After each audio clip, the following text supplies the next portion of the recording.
Welcome everyone to Foresight's Existential Hope podcast. I'm really excited to have David Pearce here. David, I've actually met you a few years ago in San Francisco. We were just reminiscing about it when we've had you on for a Foresight in-person salon to discuss some of the principles of the hedonistic imperative, and we'll get right into it. And just what positive futures could look like enabled by biotechnology and a few other different technological capabilities that we currently see advancing. So you are a British transhumanist philosopher and the co-founder of the World Transhumanist Association, which is now incorporated as Humanity Plus.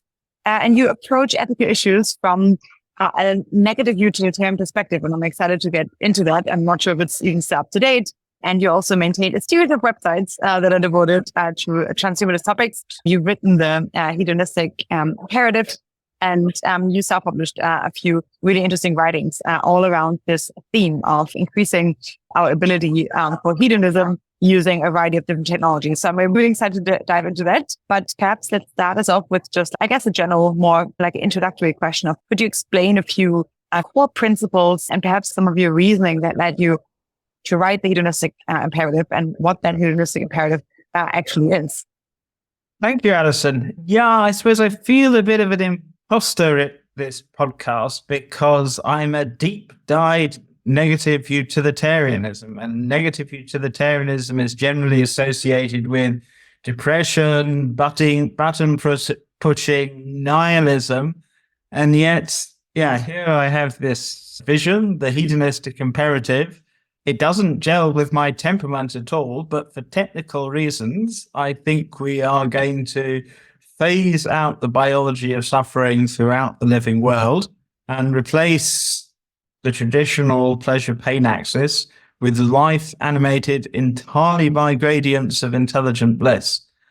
And I suppose I can trace back the roots of my approach to the problem very deep into my life. My little ancestral namesake, aged 3 or 4, rescuing ants and worms from the garden path at home. I remember clapping my hands because I saw a blackbird was digging up a worm and I didn't want the worm to suffer, but remember feeling vaguely foolish in that at the age of 4, one couldn't anticipate how one could reprogram the global ecosystem. I remember just thinking, if the blackbird doesn't have the worm, her nestlings and the blackbird would starve. But yes, from an early age, very preoccupied by the problem of suffering.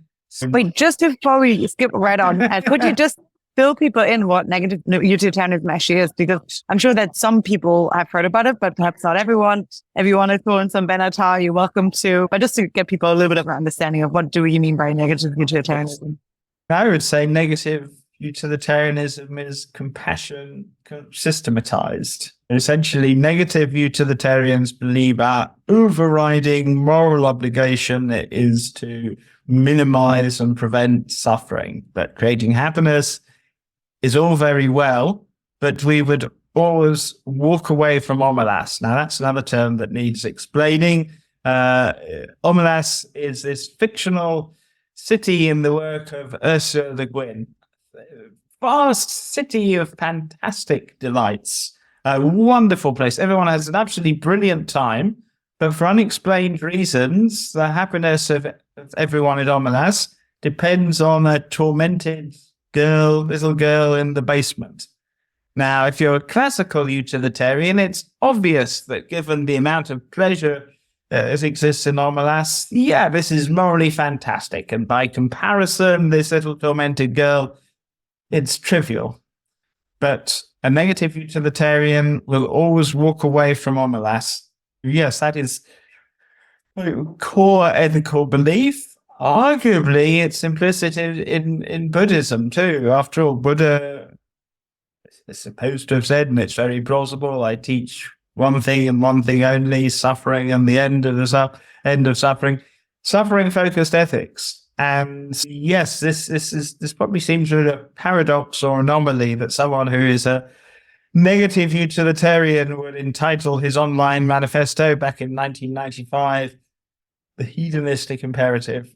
I did so for a number of reasons. One, it was rather crass branding, but if I'd entitled a moral obligation to use biotechnology to minimize suffering, it would have probably sunk without a trace, whereas the hedonistic imperative nod to Kant, the categorical imperative.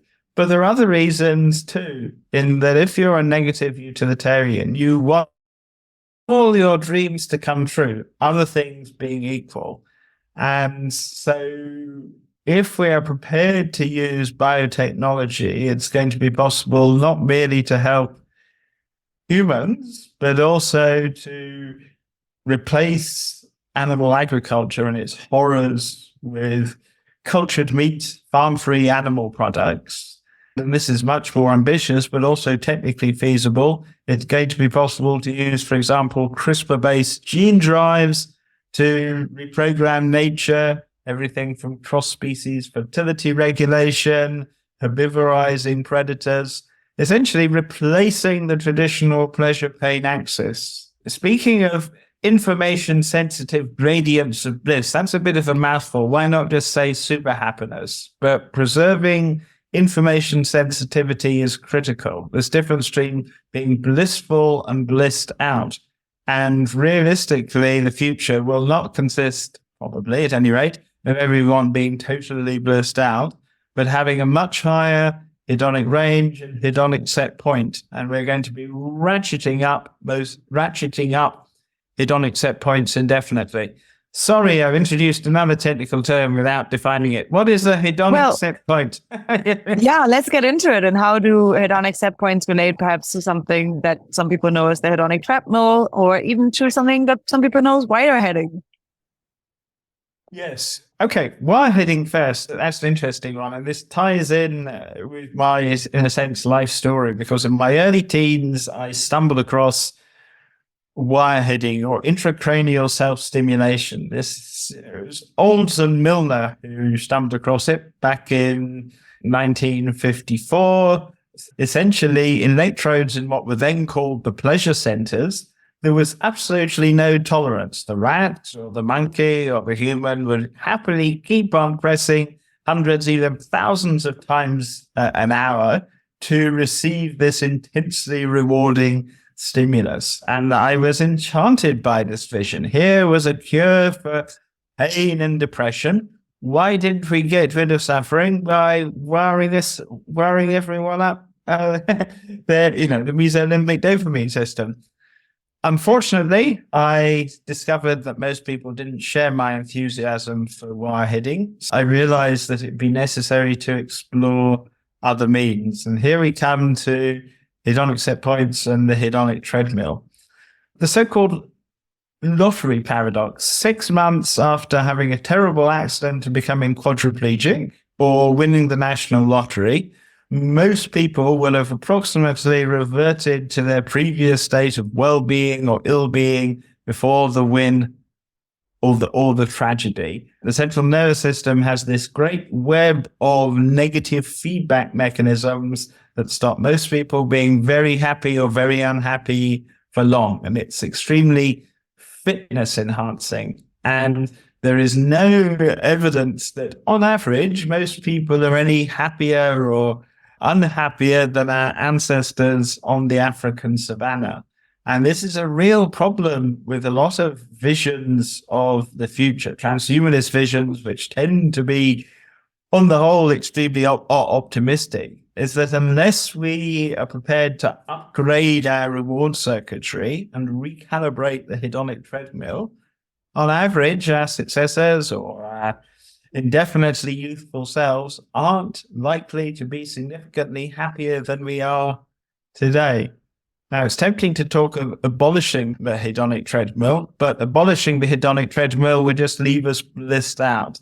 The idea is that whether through drugs or more credibly and preferably via genome reform, we ratchet up approximate hedonic set points.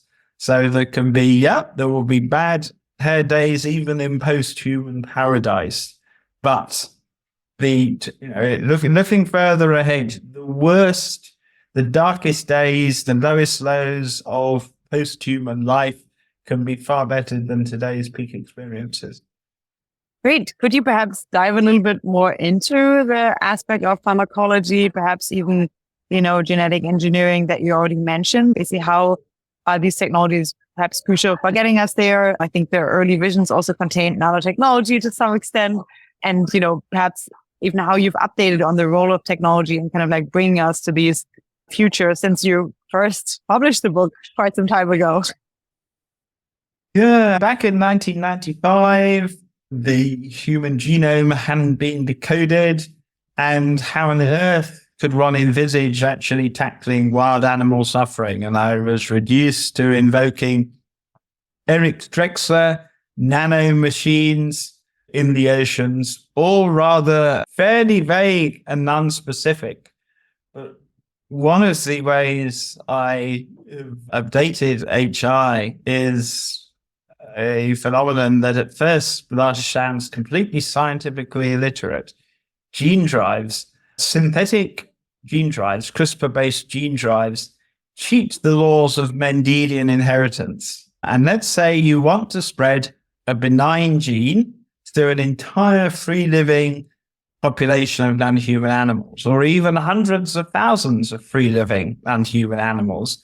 Let's focus on the SCN9A gene, the volume knob for pain. Suppose that having a benign version of SCN9A, SCN9A has dozens of different alleles, would normally carry a modest fitness cost to the individual.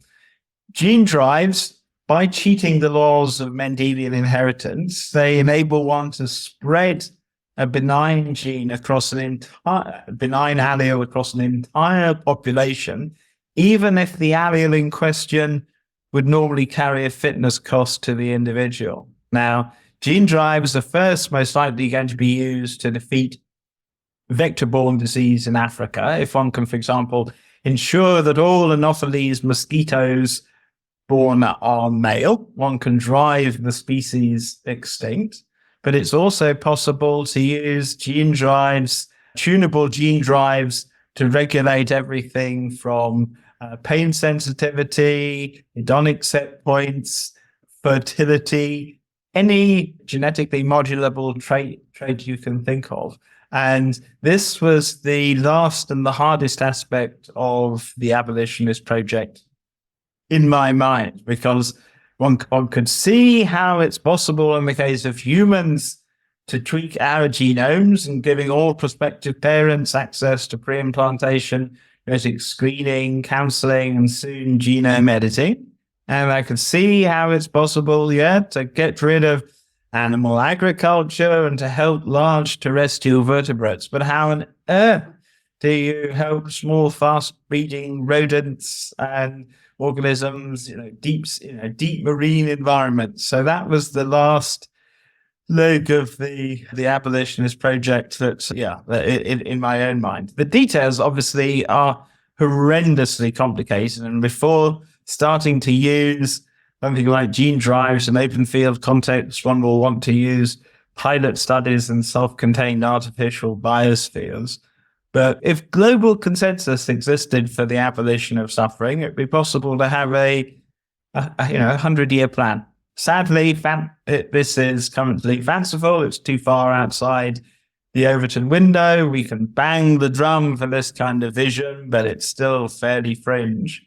But in the long run, I think we're going to abolish all experience below hedonic zero. I think an interesting point about the book is that it's outside of the Overton window in two ways. One said, it proposes a relatively ambitious vision for humanity using really ambitious technological development that not everyone may get on board with. But then also in the second version, it also includes non-human animals in the mix. And so could you share a little bit more about what perhaps made you include non-human sentiences into the hedonic imperative, and perhaps make an argument for people who may not feel that obvious perhaps at the start? It encompassed non-humans, but the problem was that the technology just wasn't there. As I could allude to cultured meat, in vitro meat, but it was still sci-fi. And as I touched on, I couldn't allude to gene drives. I'm personally a third-generation vegetarian, vegan, so I've always been preoccupied with the problem of non-human animal suffering, but a lot of the problems seem intractable. And for example, if we are to fix the problem of wild animal suffering, we will need to tackle the problem of predation. Naively, again, it sounds completely ecologically illiterate, the idea of phasing out predation. Surely without predators, there would be an uncontrolled population explosion of herbivores, leading to ecological catastrophe and more suffering. But once again, one can use genome editing to genetically tweak, currently obligate carnivores. And there are some carnivores, such as dogs, that can actually lead longer, healthier lives on a vegan diet. And this is extremely counterintuitive. But in the case of cats, you need very special food. Now, personally, and I stress this would be my personal preference, I would be very happy to see predatory species non-violently to go extinct. However, most people are aghast at the thought of losing charismatic megafauna such as members of the cat family. One needs to think of technical fixes. And technical fixes are there if we're serious about tackling the problem of predation. Everything from catnip-laced cultured meat to segregation, technologies like that.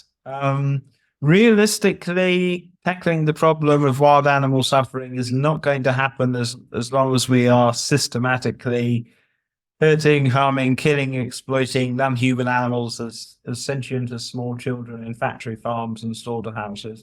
And I think that is our overriding obligation right now, given that animal agriculture is the worst source of severe, readily avoidable suffering in the world today. So why have a debate about wild animal suffering? If we don't have such a debate, a lot of time and energy, resources will be spent on misguided initiatives such as rewilding or captive breeding programs for big cats or something like that. And essentially, do we want a biosphere in which sentient beings hurt, harm, and kill each other? Or do we want a living world in which all sentient beings can flourish? And what would once be just utopian dreaming, we call the book of Isaiah, the peaceable kingdom where the lion and the wolf will lie down with the lamb. We now have, or will shortly have, the ability to make this happen. And particularly if one is addressing religious traditionalists, for example, I think it's very important to start with these ancient precedents. It's not just a few madcap transhumanists talking about this. It's a very ancient vision. Gautama Buddha, may all that have the life be delivered from suffering. Or Isaiah, the peaceable kingdom. But of course, neither Buddha nor the Bible go into the technical specifics. And we're now in a position to actually draw up blueprints for what a predator-free biosphere would involve. Clearly, something like cross-species fertility regulation via immunocontraception, tunable gene drives is tremendously computationally intensive, but we're not going to run out of computer power. I think one really interesting bit about your work in general is that you take negative utilitarian assumptions, perhaps even some antinatalist assumptions, especially when it comes to possibly phasing out entire species. But then you arrive at possible solutions that also, let's say, folks that have a relatively, like more normal sounding or like more, perhaps like more usual sounding, like narrative or outlook of like more lives are on net better if they are well lived, and so forth, can get on board with. Some of the things that you're proposing are definitely outside of the open window for most of the general public, but at least you enter, like, you come from a relatively negative utilitarian perspective into a transhumanist world, which they usually don't interact very much, or at least not in a positive way. Let's put it that way. So that's what I thought was interesting. And so I'm really curious, how the book was received, the manifesto was received, if you think that there are some counter arguments or like some myths that you think are just like that arise from just like not understanding, what this kind of like general vision is about, Or if you think that there is perhaps some counter arguments that actually have some footholds where you're like, oh, I'm not really quite sure how to figure this one out yet. Couple of points. First, just going, it really is worth stressing that one needn't be any kind of negative utilitarian to buy into the abolition. Classical utilitarians can support it too. Deontologists, pluralists, religious and secular people alike. This is more, as I said, this element of personal autobiography, my personal views. In terms of hedonistic imperative, I'd always assumed that my views were unpublishable because back in late last century, before the World Wide Web, if you had eccentric views, essentially, you could private publishing or so-called vanity publishing, or you could declaim them on street corners. But essentially, they just couldn't be published. And as I was as excited as anyone by the idea that, hey, I could actually, write and publish. And I started off with a national audience of analytic philosophers in mind, because although I'm not a professional academic, I background in philosophy. Halfway through, I realized, hey, one needn't just write for analytic philosophers. One can jazz things up for a wider public. But the hedonistic imperative, unfortunately, it's written in a rather clotted academic style. I wouldn't write in the same vein today.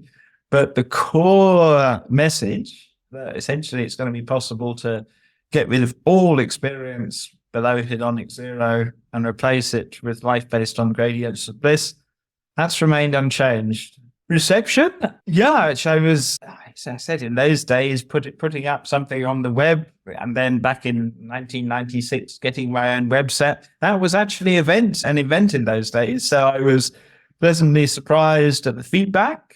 Young postgrad at the London School of Economics called Nick Bostrom.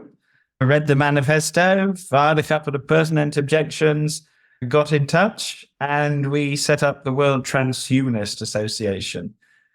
Transhumanism, that's another technical term, fairly technical.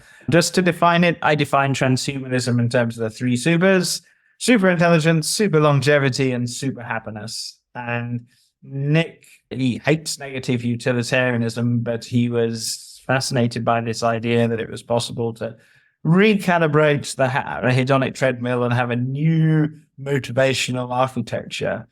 And together we set up the WTA. Transhumanism is a tremendously diverse, disparate movement.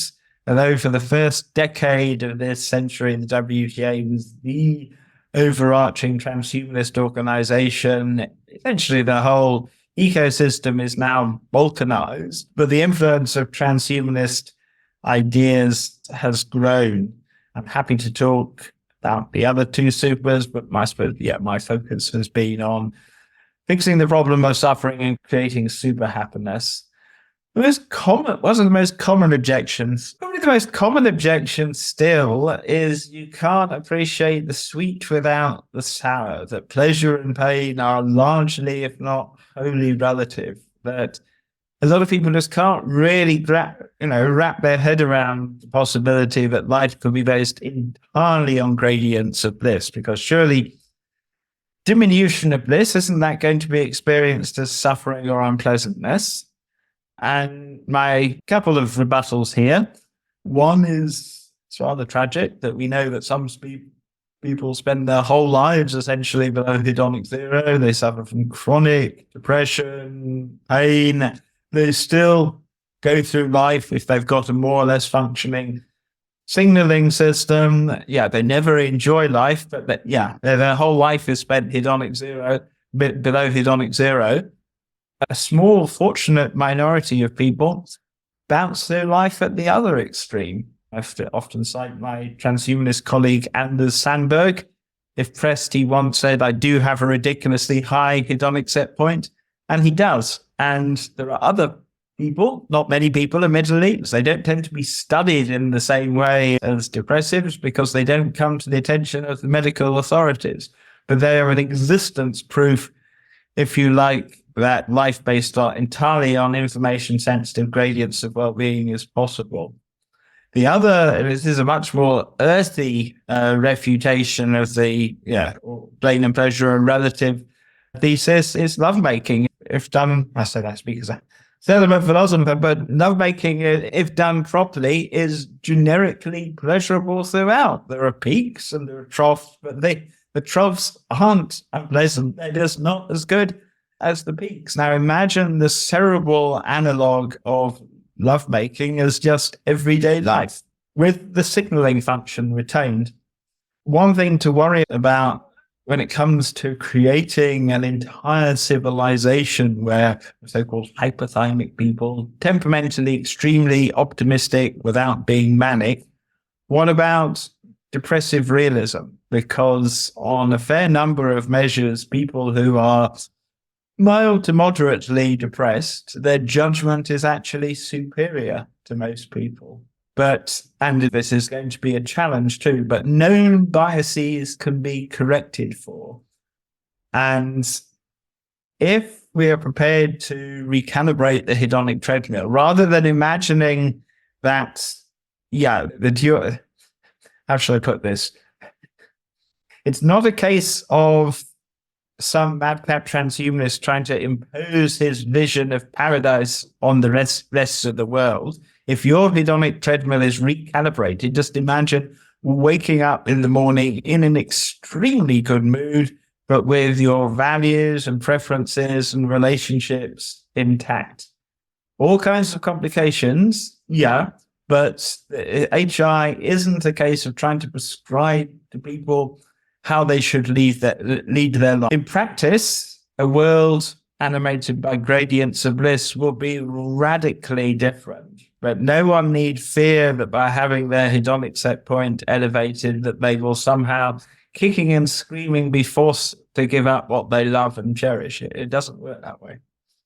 Do you quickly want to also discuss how it ties in with the other two super? So if we have like super happiness, well, how does it tie in with super intelligence and perhaps with super longevity? And in particular, from having founded the Transhumanist Association, now Humanity Plus, and having written the book, like how did these kind of like visions, or at least like assumptions of a transhumanist future change since then? Good heavens. Let's start with super longevity, radical life extension, not just adding a year or two, but essentially indefinite lifespans. The name to mention here is Aubrey de Grey, and Aubrey essentially rescued radical anti-aging research from Crank Alley. Aubrey is more optimistic about timescales than I am, but just as there is no fundamental law of nature that says silicon robots must grow old and perish, that they can be repaired and upgraded indefinitely. The same is true of organic robots too. And science is likely to fix the problem of aging. The question is when.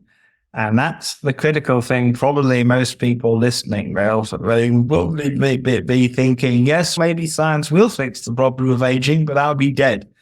Which is why it's really important in terms of not making people just depressed or demoralized or uncomfortable to stress a twin track approach.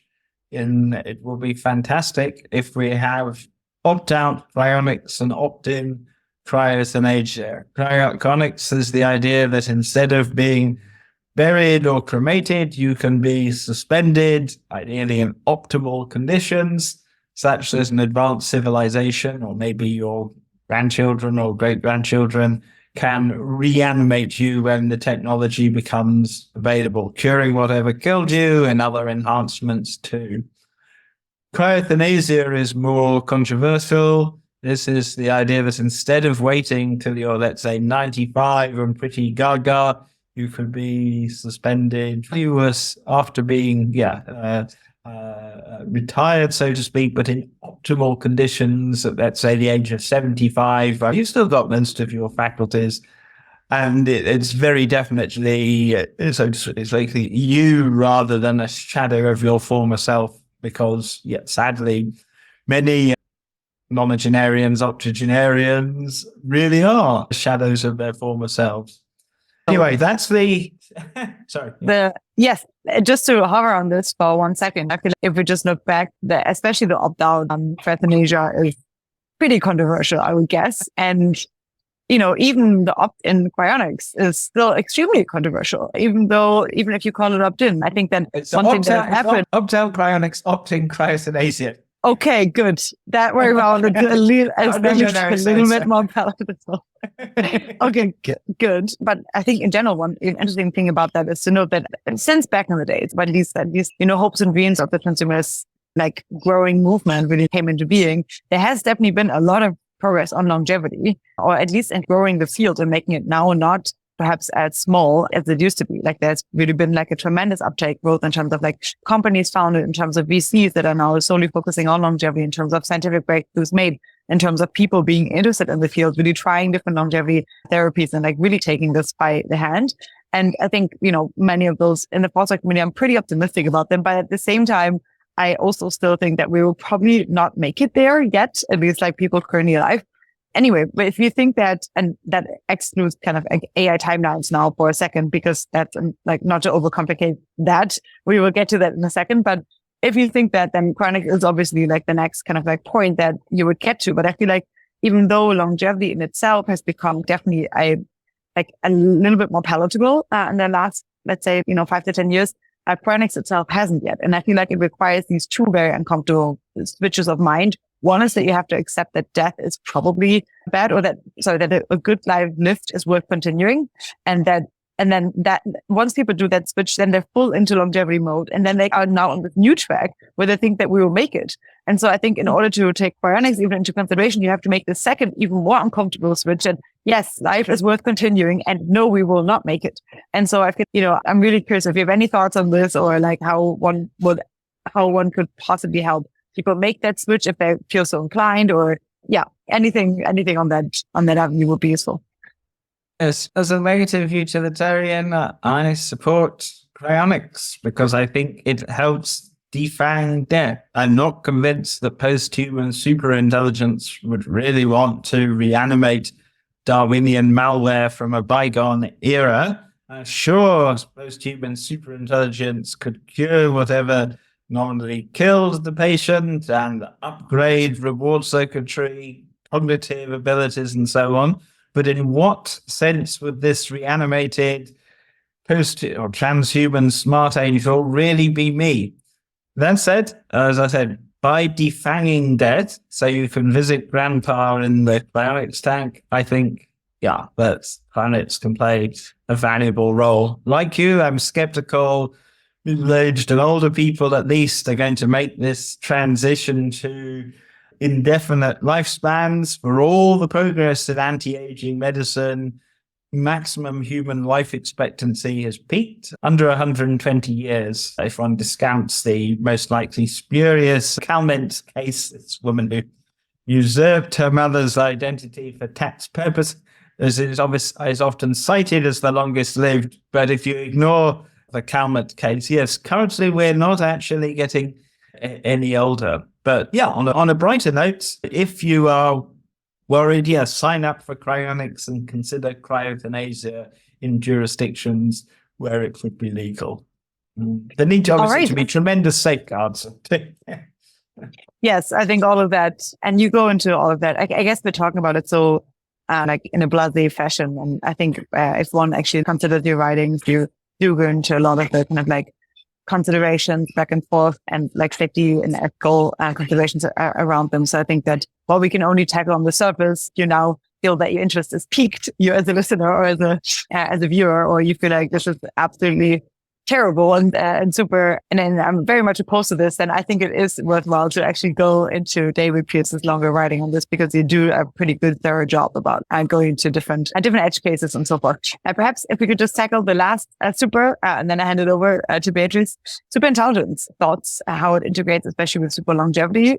We recently had a manifold prediction market at our Vision Weekend, our annual festival, where we basically asked the question of, will human or AI intelligence solve longevity? And I think the market was on artificial intelligence solving longevity first, basically aka AI, AGI timelines being shorter, possibly than your timelines on whether or not we can hit longevity escape velocity. Anyway, with all of that being aside, what is the super intelligence aspect, perhaps in the transhumanist kind of like canon, and like how do you think it interrelates with the super happiness and the super longevity aspect of the transhumanist vision? Tying it to super longevity, can national artificial general intelligence or artificial general super intelligence dispense with the normal scientific method, placebo-controlled, double-blind, crossover prospective trials?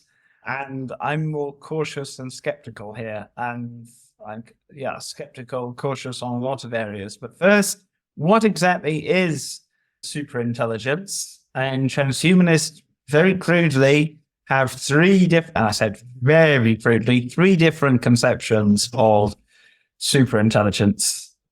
One envisages superintelligence as essentially transhuman and post-human descendants, genetically rewritten, massively augmented with neurochips and the like, with narrow AI, but nonetheless, very much the continuation of Homo sapiens. That's one. I think we're a biointelligence explosion, and that is the particular vision that I regard as most credible for reasons happy to discuss. Second vision, particularly associated with Ray Kurzweil, envisages essentially a fusion of humans and our machines, and technologies such as alleged mind uploading. This is the idea that your CNS could be digitally scanned and then uploaded to a less perishable substrate. And it's very optimistic vision. But the third kind of superintelligence, a conception that originated with mathematician I.J. Good, but developed by Eliezer Yudkowsky, Miri, and Nick Bostrom, envisages our machines as essentially superseding humans. This is this idea that there could be a runaway explosion of recursively self-improving software-based AI. And with the so-called alignment problem on this conception of superintelligence, there's no guarantee that the interests of this artificial superintelligence will be aligned with the goals and values of humans, of sentient beings. Someone like Eliezer Yudkowsky, for instance, thinks it extremely likely that within the next anything from 2 to 10 years, that sentient life on Earth is going to be wiped out. Nick Bostrom would assign a lower credence to this, but it's a worry. Why am I a skeptic about this kind of conception of superintelligence? I regard computers with existing architecture as cognitively crippled because they cannot solve the phenomenal binding problem. Therefore, they are non-sentient and they are never going to wake up. Now, I can happy to discuss the binding problem if you're interested, but some people would say, well, so what? A stockfish, for example, it's not sentient, can't solve the binding problem, but it doesn't need to. It can cognitively outperform all humans at chess, and we can generalize this to all cognitive domains. But imagine if the textures of the pieces in the game of chess could subtly influence the gameplay.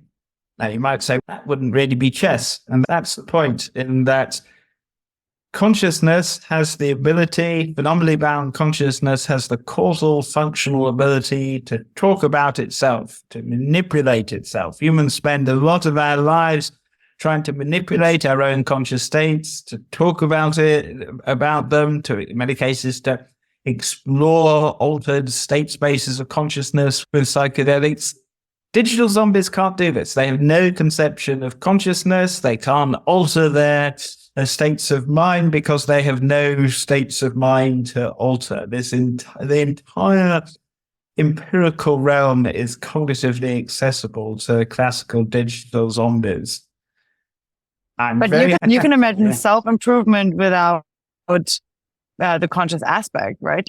Some existing AI systems are already like to be capable of, in many cognitive domains. I'm absolutely bowled over by what zombie AI can do. Everything ranging from ChatGPT-4 to the many happy hours I spend with AI art programs. But we're so entranced by the the accelerating advance of the abilities of AI, we don't actually latch on to the limitations. And the fact that classical digital zombies have no conception of consciousness, I argue, has profound computational, functional consequences. That's a controversial view. As I said, preconceptions of superintelligence, they can be subdivided into many others, but not all transhumanists believe that sentient life is going to be completely eclipsed by machines. For what it's worth, and I'm not saying this in the spirit of someone who is temperamentally optimistic, I don't regard sentience as a mere implementation detail. I see it as the key to the plot. I confess my heart normally sinks if someone says anything like this. I believe, essentially that because phenomenal binding is non-classical, we are essentially quantum minds running classical world simulations that essentially without phenomenal binding, there is no mind. Minds make organic life special. Mind is ancient. It dates to at least the late Precambrian. And as long as we keep existing computer architectures, classical Turing machines, LLMs, computers are not going to be able to wake up and explore the empirical realm. I should flag this is very controversial. It may be your most controversial view out of all of them. Especially for one, you could say that, I guess like the fact that humans are, well, for one, it's controversial to say that humans may be the biological beings may be the only kind of ability to achieve consciousness, if that's correct. And then the additional one is pretty controversial that the kind of like the property of consciousness is something that makes us, superior, makes us outcompete even on a, productivity or world dominance level, non-conscious, like classical artificial AI systems. Those may definitely be your most controversial views yet. Absolutely. Yes, I should stress that I'm a physicalist. If anyone has a theory that's inconsistent with the standard model of physics, then I think they're probably wrong. And though my views are weird, I don't have some agenda. I guess you could imagine possibly a future system that, would meet some of the physicalist conditions that could possibly be conscious, or no, never. It has to be a straight up biological system. Non-biological quantum mind, for example. But this debate assumes that you accept that phenomenal binding is classically inexplicable. And if you say that the binding problem to a lot of people, they'll scratch their heads or ask you to remind them what the binding problem is. So realistically, let's do it. Why is it that if, as standard neuroscience suggests, that you are 86 billion odd membrane-bound neurons, a pack of classical neurons, why is it that right now you're a unified subject of experience, undergoing multiple perceptual objects and having a unified self? And essentially science on standard assumptions does not know the answer. And one of the ways to see just how computationally, functionally powerful phenomenal binding is and why it's been so adaptive and why it's so evolved is to look at syndromes where phenomenal binding partially breaks down. Simultanagnosia, for example. Someone with simultanagnosia can only see one perceptual object at once. Or someone with integrative agnosia can't see a lion. They can see jaws and teeth and a mane, but there's no integrated percept. Or someone with achinotopsia can't perceive motion, just a line here and a line nearer and then nearer still. And this both local and global binding are tremendously computationally functionally powerful. Unity of perception, unity of the self, which breaks down in schizophrenia. essentially it's phenomenal binding that allows the phenomenon of mind. And this makes us different. And just to develop this point, think of a classical Turing machine as envisaged by Alan Turing. Now, imagine replacing the ones and zeros of the program with discrete micropixels of experience. Now, then run the code, the program as before, however fast the speed of execution, however complex the code, all one has is a micro-experiential zombie. No phenomenal unity, no phenomenal binding, just patterns of mind dust, so to speak. And how one actually explains binding, this probably isn't the place for a discussion on quantum mind, but nonetheless, it's not woo. But unless you grok the binding problem, you'll find that, what I've been saying is absolutely crazy.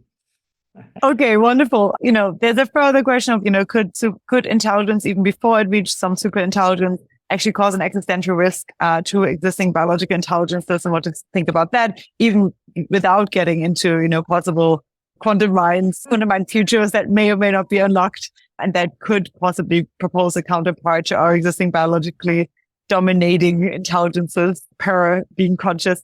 But maybe we'll leave this year. I'm sure that plenty of people working on the classical AI systems, will want to chime in on this. Please do so in the comments. It will be really interesting to hear more discussion on this.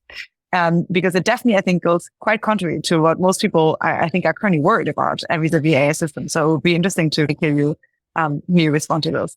I will leave it at this point because I have cornered you way too long, and I've hogged the mic for way too long, but I need to give it up to Beatrice finally to get into some of the more existential hoping questions of our podcast. But thanks so much. I'm sure that we've covered a lot of pretty interesting and thought-provoking, possibly objections-provoking ground. And I'm really curious to see what comes of it. Beatrice, you take over. Yeah. Alison. Hello, Beatrice. Hello. That was a rabbit hole. But it was very interesting. Yes, you're quite the unusual transhumanist. I usually use transhumanists as an example of why existential hope matters, because they're usually very excited about the future and think can be really great. So they just want to experience it, and they're willing to do a lot of work and work on minimizing existential risk. And yeah, I think for most people, they have to be very excited about the future and feel like there's hope to be willing to work on it. But as a negative utilitarian, I'm very curious and a bit nervous, I think, to hear what your hopeful vision of the future would be. But you obviously have a clear idea of what you think would make the world a better place in terms of eliminating suffering. But I'm also very curious to hear just how likely you think it is that we'll get there. But I'm going to start with asking you about, there's the term Ucatastrophe. Maybe as a philosopher, you're familiar with it. It was coined by Toby Ord and Owen Cotton-Barrett. No, it was coined by Tolkien, actually. But they used it in a paper called Existential Risk and Existential Hope. And so a Ucatastrophe, just so everyone is on the same page, is an event that once it's happened, the expected value of the world would be much higher. So it's the opposite of a catastrophe. And so I'd be very curious to hear, do you have, what would be your Ucatastrophe? Can you share a vision of existential hope for the future? Yes. That hedonic range today is very schematically -10 to 0 to +10, where -10 is abject despair, agony.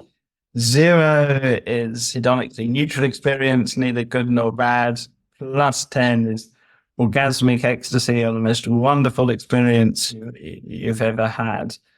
Now, mastery of our reward circuitry, understanding of the molecular signature of pure bliss, solution to the binding problem, enables us not to just create life, let's say, +5 to +15.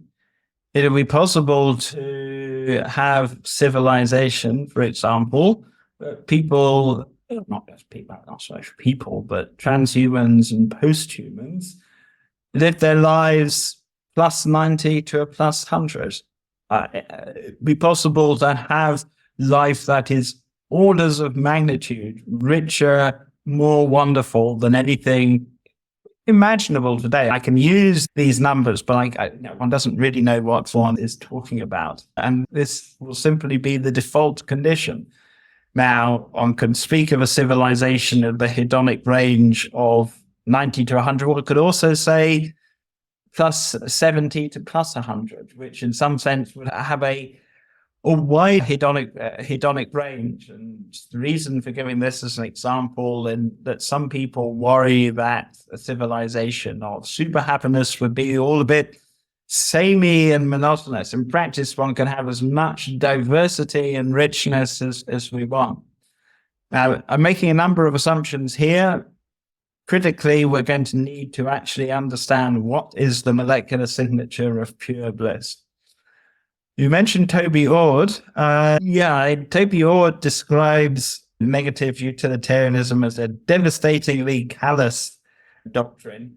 But there's a difference between classical and negative utilitarians in that a negative utilitarian is happy to settle for a world animated by gradients of intelligent bliss, a tremendously rich civilization. But if you are a classical utilitarian, you are obligated to maximize the abundance of positive value in our forward light cone. And on this conception of value, the classical conception of value, really one would need to launch a so-called utilitarian shockwave, utilitarian or hedonium. This is essentially pure bliss. The conception, the reality would be inexpressibly wonderful, but the strict classical utilitarian conception involves a world as some kind of cosmic orgasm, whereas the negative utilitarian can settle for a super civilization underpinned by gradients of intelligent bliss. Do you feel optimistic about achieving that super civilization? Do you think it's likely that we will achieve it? Yes, I think we will. As it temperamentally, I said, reality is awful. But once we do, when we can, in a sense, control the pleasure-pain axis like a graphic equalizer, we will want to ratchet it up. And most people, they may be callous, but most people aren't wantonly cruel or malicious. And once, essentially, the biosphere, the level of pain and pleasure is an adjustable parameter, we will essentially continue to ratchet up hedonic set points and hedonic range. And I can't see this process stopping for a very long time. For technical reasons, there will be an upper bound. It's related to the binding problem we touched on earlier. But for technical reasons, yes, I think the future is more sublime than anything we're physiologically even capable of conceiving. Am I an optimist? I said I worry about the multiverse. I very much hope Everett's multiverse turns out to be a mirage, in which case there are vast numbers of Everett branches in which essentially beings don't crack their own genetic source code and their reward circuitry and suffering persists. But let's assume, don't ask me how, that some kind of one-worldism is true. Then yes, I think it sounds like crude technological determinism. But once we can routinely gain mastery of our reward circuitry, life is going to become sublime. It's the question of timescales. I will be very surprised if we avoid nuclear war this century, for example. But once the technology is there, who wouldn't use it? Prospective parents, for example. No depressive wants to have depressive kids. If you could choose the hedonic range of your future children, today a lot of people would settle for traditional genetic crapshoot. But once designer babies become the norm, what dial settings will most parents choose? Most parents want to have happy children, and happy children will want to have happier children. So there is likely to be selection pressure in favor of benign alleles and allelic combinations and against some of our nastier bits of code. All kinds of unknowns there. Maybe I'm wrong about classical artificial general intelligence, but Yeah, it's my best guess that the future is unimaginably sublime. That's very hopeful. I think that, that's your best guess. If to get there, do you have any sort of recommendation of where to start? I'm imagining a young listener thinking about what to do with their career right now. What would you recommend they do? A lot would depend on their background and interests and competencies. I think the biggest obstacles to the kind of scenarios I'm describing are not technical, but essentially ethical, ideological, maybe even more than ethical, ideological, simply just status quo bias. If you're comfortable in front of a camera and, doing a TikTok channel or going on YouTube, you can probably do more to accelerate the biohappiness revolution than simply being a scientist. But not everyone is comfortable on camera or wants to go down that route. And I said it, I used to recommend getting your own website. I still think it's a good thing to do. Participate in social media. Assume that you think that the problem of suffering is the most important ethical problem we face. You may not be a negative utilitarian or a Buddhist, but you think it's central. What problems to tackle? Now, in the case of animal agriculture, you can, if you're technically minded, for example, you can go down cultured meat, technologies of cultured meat. If you're more ethically, ideologically inclined, you can, be taking the bioethical route. I think lobbying to close all slaughterhouses, for example, by the year, let's say 2035. It sticks in the craw for me to say this, but it's the weak link in the entire apparatus of exploitation, that most people are not comfortable with slaughterhouses, even if they eat meat. And let's say one lobbies successfully, one gets involved in politics and lobbying, and this would be a tremendous blessing for all sentience if we could end animal agriculture in this way. Because if, let's say, legislation is introduced outlawing slaughterhouses by the year, let's say 2030, 35, 21, 35, essentially it's a tremendous commercial incentive to develop cruelty-free cultured meat and animal products. And really worth stressing here is that cultured meat needn't be genetically engineered. It could be to enhance flavor and texture,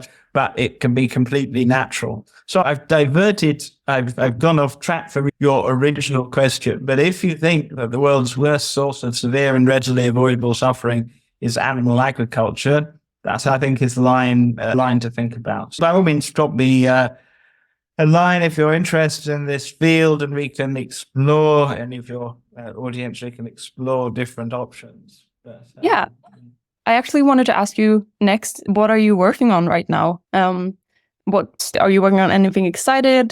I think I heard you're involved with Qualia Research Institute.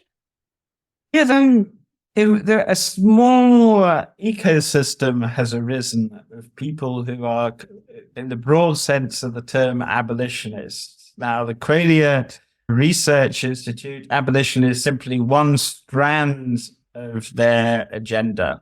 And Andres Gomez Emelson has been the leading light there. He's the kind of abolitionist. We've worked together. He originally invited me over to Stanford when he was chair of Stanford Transhumanist Association, gave a talk on the abolitionist project.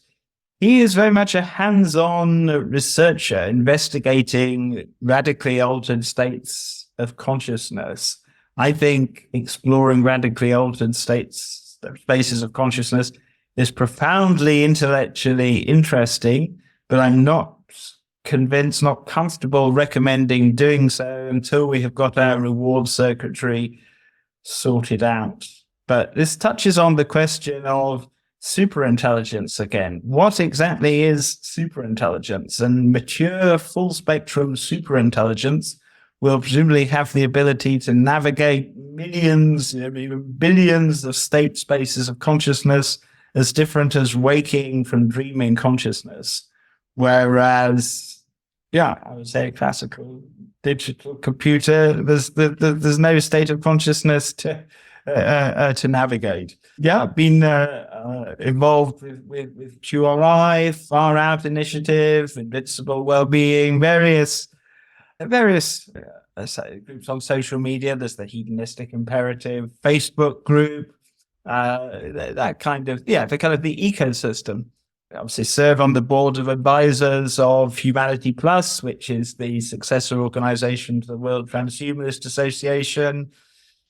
Essentially, any young person got to decide what you regard as most important. That's, Yeah. We're running out of time, so I'm going to try to round off. I'll just ask you the last question. So the last question is, what's the best advice you ever received? Oh, I wish I could end in something edifying, but what life lesson have I learned? I quote Andy Grove, only the paranoid survive. That even in the most wonderful circumstances, convivial surroundings, we live in a dangerous Darwinian world. Yeah, be vigilant. And sorry, I would love to be giving something warm and uplifting. I sometimes sign my emails infinite bliss, and I think life could in principle be absolutely sublime. But Darwinian life I regard as sentient malware, and don't let your guard down in this world. Sorry. Fair enough. Thank you so much for coming and discussing this. And I guess we'll say infinite bliss. That was a good one. I'm a mathematical finitist, but yes, it's a nice way to sign out. Infinite bliss.